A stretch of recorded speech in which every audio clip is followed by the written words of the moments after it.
Hello friends and family, muraho mumeze mute?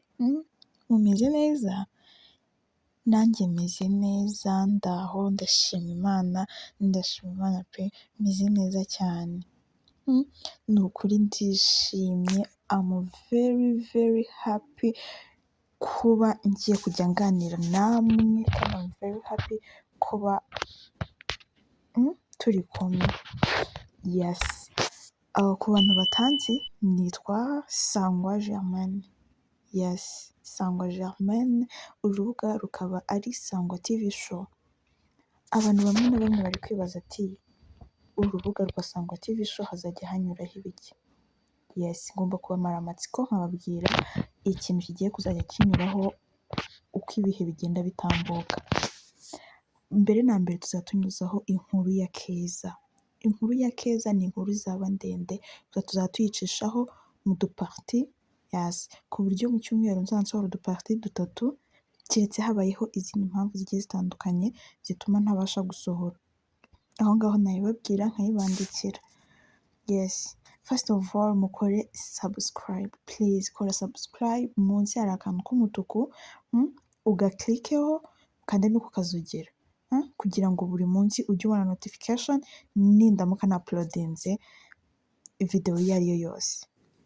Yego, yes, hazajya hanyuraho iyo inkuru ya Keza and then hazajya hacaho story time guys, mbafitiye amastory iyi si mbese umva hariho amastory agiye atandukanye ngomba kuzajya mbabwira, umva mugashira amatsiko pe. Yes, tuzajya tugira vlog time dutembera ahantu hagiye hatandukanye hameze neza.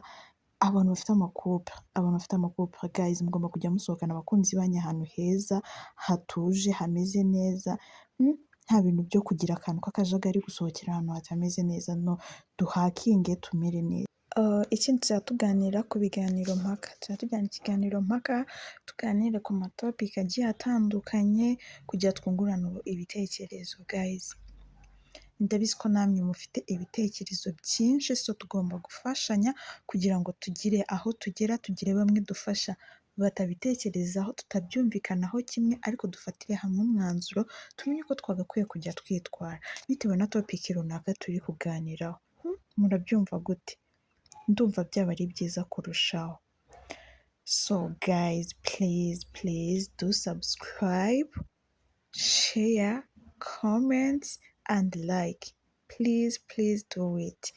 And then tujye tubana buri munsi, njye ndahari ku bwanyu, ndabakunda cyane, tujye duhorana. I love you. Ciao.